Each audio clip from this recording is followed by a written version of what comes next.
I had been married to Claire for 6 years and we always enjoyed our routines. One weekend she went on a girls' trip to the mountains with her friends. I stayed home, catching up on some work and finally finishing the book I had been reading for months. I thought she would return tired but happy. When she came back, she looked unusually quiet. I greeted her at the door with a hug, expecting her usual smile, but she avoided eye contact. Over dinner, she finally spoke. "I think, maybe we should just be friends," she said, her voice calm but firm. I froze for a moment, unsure if I had heard her right. "Friends?" I asked carefully, trying not to sound panicked. Claire nodded slowly and stared down at her plate. I realized this was not a joke. I had a choice to make. I could argue or beg, but instead, I paused. I calmly replied, "If we are going to be friends, I think that's fine. I'm okay with that." Her eyes widened, and she dropped her fork.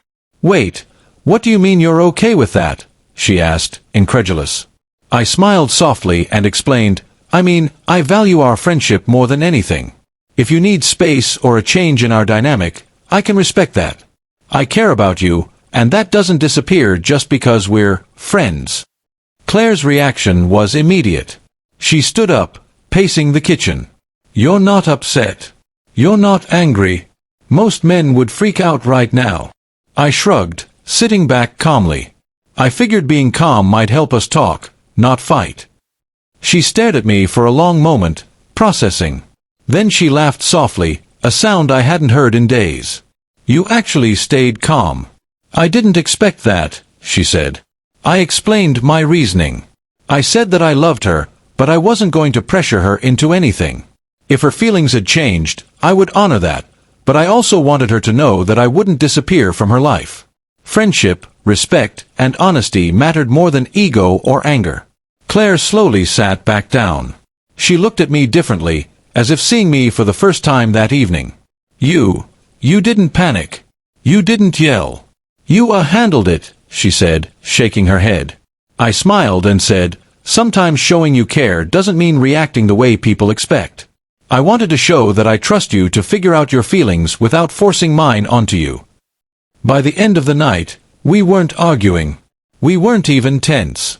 We were talking, really talking, about what had been bothering her during the trip, about things she had realized about herself, and about how we could move forward, whether as a couple or with renewed understanding.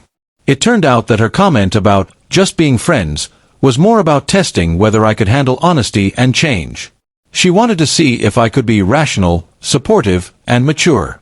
My answer surprised her and reminded her why she had chosen to marry me in the first place. By the time she went to bed that night, she was laughing more freely than she had in weeks. I realized then that staying calm, listening, and respecting her feelings had done more for our marriage than any argument or persuasion ever could. The next morning, Claire apologized for scaring me and said she felt silly for testing me. I smiled and told her that honesty, even when uncomfortable, was always welcome in our home. From that day forward, we communicated differently. We learned to be honest about our doubts and fears, knowing that respect and calm understanding could solve more problems than anger or panic.